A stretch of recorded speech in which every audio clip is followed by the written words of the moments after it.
Time, and I call the member for Hunter.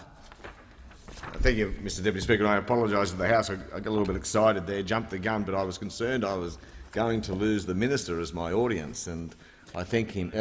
I was worried that his duty might come to an end at 1 o'clock and I might lose him. But I'm very pleased he's obviously decided to stick around for my contribution. And I was saying he just never ceases to amaze me how he just makes it up as he goes along. As he goes along, he's claiming credit for Labor's irrigation system in Tasmania, Labor's irrigation system in Tasmania.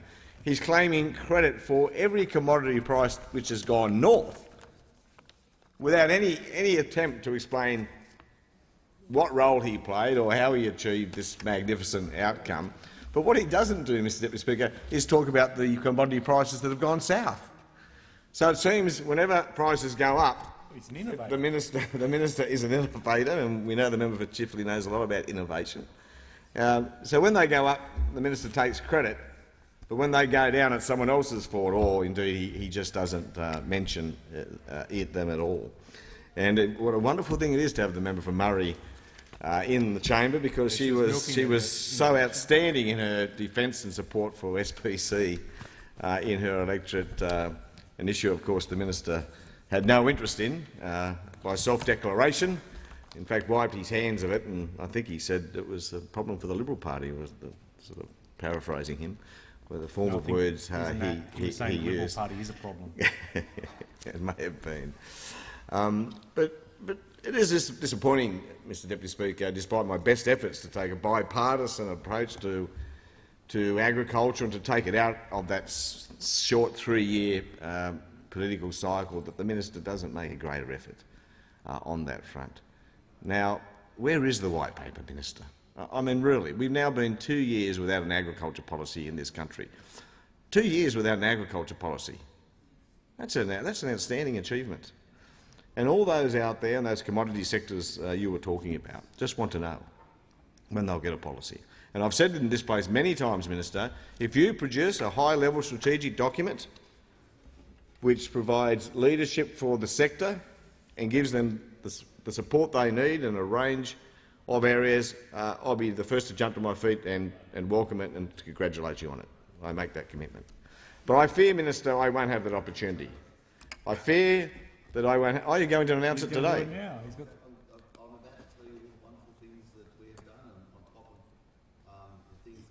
The minister's about to tell us all the wonderful things he's done. He'll mention the free trade agreements.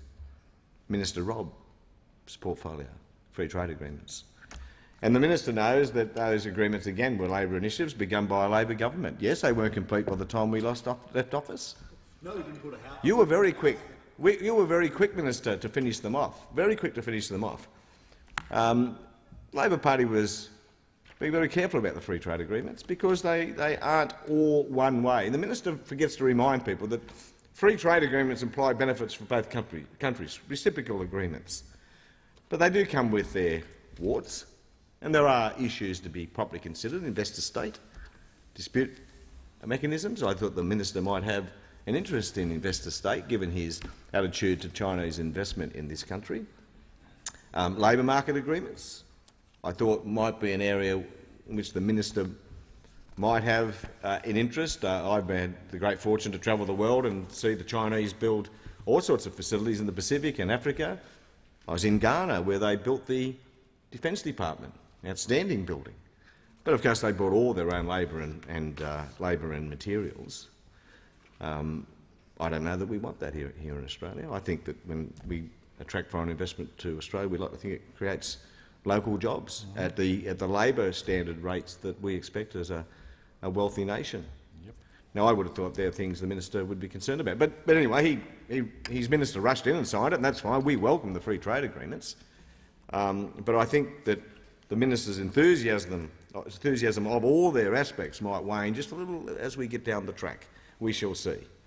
Labor could have signed them as they are, but we were concerned about some of the outstanding issues.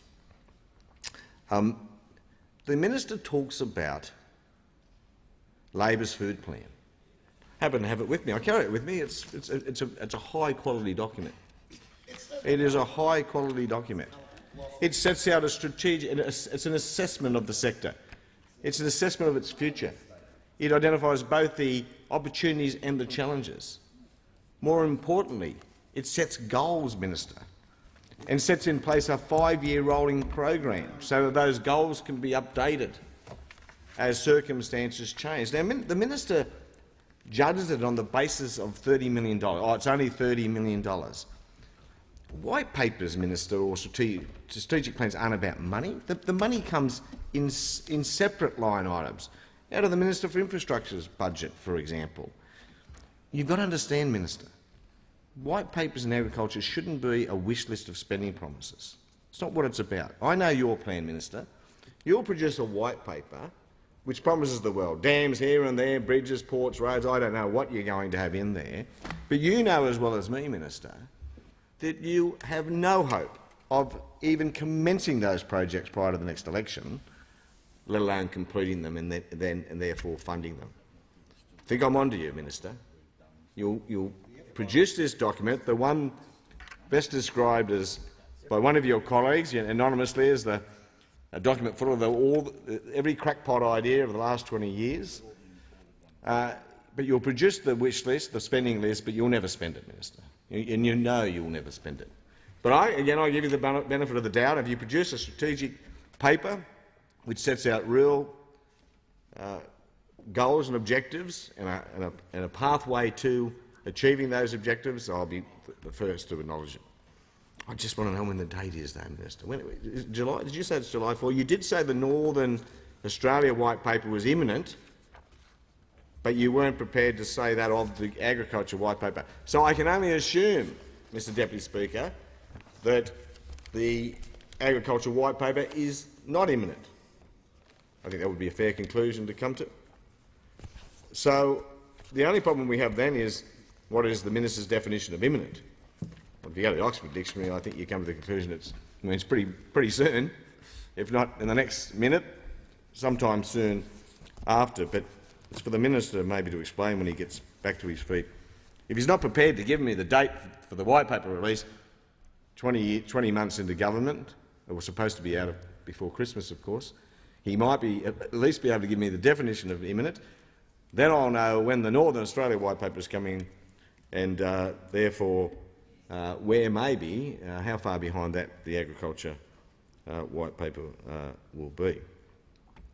Now, the bills before the House, 4 of them are being taken together, and like the bills we discussed earlier are about cost recovery.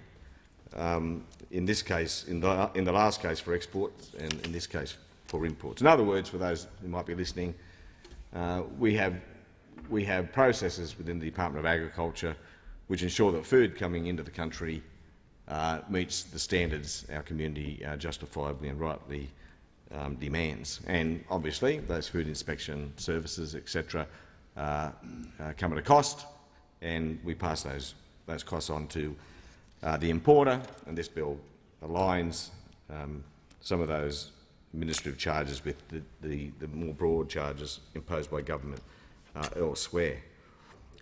Now, I can indicate that the— He's given up already. I can indicate— no, don't worry, Minister, I'm coming back to you. I'm indicating once again the opposition will be supporting the bills. And it raises two issues, Mr Deputy Speaker, that are very current and contemporary, and I want to address them. The recent— No. I can understand that is the greatest insult you can impose upon me, Minister. I'm tempted to ask you to withdraw it, but he suggested, Mr Deputy Speaker, I'm starting to sound like a gnat. But we can understand you. And the member for Chifley rightly points out that can't be true because he can understand every word I'm saying. Two issues I want to touch on. I'm very concerned that the Auditor General, in his recent report, has come to the conclusion that the imported food inspection scheme is flawed. Seriously flawed, in fact, in quotes, seriously flawed is the way in which he described that scheme. He also said the system for checking imported food is, and I quote, incomplete and inconsistent. Now, you'll recall, Mr Deputy Speaker, that some months ago we had a very concerning outbreak of hepatitis A in this country. and it was suggested that the outbreak was linked to berries which had been imported from China. Now, I want to say at the outset that there is yet to be any evidence of that. It was an assumption, of course, based on who'd been infected and what they'd done or what they'd eat in recent times. But as I understand it, still the testing hasn't been able to come to any such conclusions. And I do feel for the company involved, because their reputation was trashed through that process. And it might be that in the end that was well deserved, but at this point we can't come to that conclusion. And I must say that terms from the minister like buying Australians shouldn't have to eat berries swimming in poo or whatever it was were rather inflammatory at a time when we weren't in a position to come to any such conclusion, but I will let that pass. But the question arises, what's the government done about it in the meantime?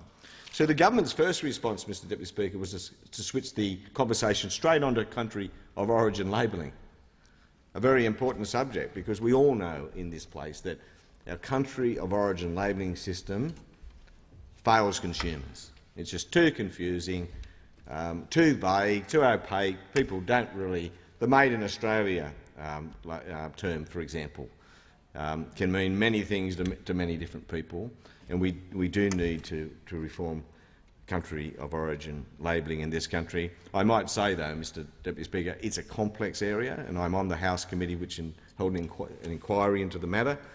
And if it was easy, it would have been done a long time ago. So I wish the Minister and Minister Macfarlane the best with that, and of course the opposition will be ready to embrace the new scheme, if indeed it's a scheme which merits our embrace. But the China berries importation issue wasn't about country of origin labelling, Mr Deputy Speaker. Those berry packets were a clearly marked product of China. Clearly marked product of China, not in minute print either. It was very easy to read. So, country of origin in this sense was a distraction from the key issue, and that is how was it that these berries, alleged in their infection, how was it they came through Australia's inspection system? Now, again, this is a complex area, and we can't ever hope as a country, as is the case with any goods imported into this country, or with people who come through this people. We can't possibly inspect and check everyone and everything. We have a risk-based system, and we have to accept that. But the question is, what has the minister done in the meantime, since that scare, to improve the system? Well, not much, according to the Auditor-General. We're spending a lot of time talking about country of origin labelling, and I say hooray for that. But what about imported food inspection? See, the problem, Mr Deputy Speaker, is we have a system in this country where our local producers of food face a more stringent system and are more likely to be sanctioned if something goes wrong, and more harshly sanctioned than the importers, giving the importers a competitive advantage on top of the competitive advantage they too often enjoy because of cheaper costs in developing nation, labour costs in particular. So, on this important bill in which we're talking about recovering the cost of inspection, I think it's incumbent upon the minister to inform the House, to tell the House, to respond to the Auditor-General's report and tell us why the Australian community wouldn't be concerned about the independent Auditor-General describing our imported food inspection system as flawed, seriously flawed, were the words he used, the Minister. This is the very bill on which you should be addressing that issue, and I invite you to do so. And I don't want any distractions or diversions onto country of origin labelling. I want to hear what you're doing about food inspection services as goods come into our country. Now, the other issue is seafood labelling. Seafood labelling is something that's been visited upon by both the Senate Rural and Regional Affairs Committee and the House of Representatives Agriculture and Industry Committee. Both committees have recommended that this is an issue which should be pursued. In the case of the House, they, I think, rightly recommended that it be a matter to take to COAG, because at the end of the day it's a matter for the states and territories, and of course even for New Zealand. Now, but what I haven't seen is the minister or any of his ministerial colleagues express any real enthusiasm for that. You know, well, we'll send it off to COAG. It sounds to me like a bit of a tick and a flick. I think what we need to hear from the minister is a statement to the effect, look, I think this is a good idea, and I think as a government we'd really like to pursue this, and when it gets to COAG, we'll certainly be asking the ministers responsible to pursue it with some enthusiasm. What we're talking about here, Mr Deputy Speaker, is the exemption from the Fsanz regulations that preclude fish on a plate, for example, in a restaurant from the need to be labelled. You know, Mr Deputy Speaker, we import about 70% of the fish we consume in this country. We are an exporter of fish, of course, high-value fish, but most of the fish we eat at the local restaurant down in Monaco more than likely will come from Vietnam or a like country. And Australians are in increasing numbers starting to demand that they have an opportunity to be better informed about what they are eating when they go to a restaurant. It could be a club, it could be a pub. As I said, it could be one of Canberra's fine restaurants the member for Chifley is so fond of, as am I, where they often sell good Hunter wine, Mr Deputy Speaker. And I was pleased the minister enjoyed some time in the Hunter last weekend and enjoyed some fine Hunter wine as well. So, but consumers, it's understandable that consumers would be keen to be able to identify whether the fish they're about to consume was produced in Australia or produced in Vietnam, for example. But they can't do that now because there's no labelling for fish which is on a plate, for example. Now, this is another example of an issue which is not easy to resolve. No one's pretending for a moment that this is an issue absent of any complexity. That's certainly far from the truth. You've got regulatory burden and red tape involved. I mean, you can't put the fish on a printed menu that might change not just the next day, but even in the same day. You've got enforcement issues. It's not a great idea to put laws in place that aren't easily enforced. I'm particularly concerned about the regulatory issues for the restaurateurs, and of course in my own state the biggest restaurateurs in the state would be the clubs and the pubs. These aren't always for-profit organisations, and they're certainly not what might be described as fine dining organisations. They're providing relatively cheap food to working class people. So I'm very conscious of all those things. So I think that the best way to do this is not from government just preaching from above, but what the government should be doing, I think, is bringing all the stakeholders in, growers, producers, restaurateurs, etc., and to start the conversation about how this might be achieved with little pain for retailers. The enforcement, for example, might take place at the wholesale level. Now, this is happening in the Northern Territory in Darwin as we speak, and I'm told while the restaurateurs were initially reluctant and opposed, indeed opposed to the idea, they're now embracing the new system because they understand that they now have a product that the consumers are looking for. That is a product grown in Australia. So I just don't think it's good enough for the minister to flick it to COAG as if he's not particularly interested.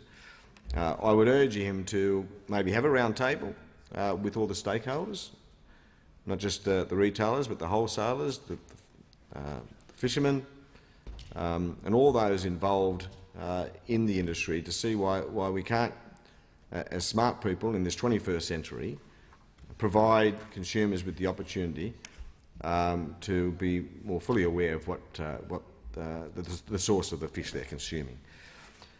So, Mr Deputy Speaker, in closing, I just want to ask the minister once more, when he gets back to his feet, when will the farmers of this nation, after 20 months of office, have an agriculture policy? If you can't give me the day, just give me the month. Definition of imminent would help. That might give me some sort of guidance, but just the month might do. And Minister, if you can't give me the month, please give me the year. please assure me that your white paper will come out before the next federal election, that the farmers and producers of this country won't go 3 full years without an agriculture policy. I thank the member for Hunter. The question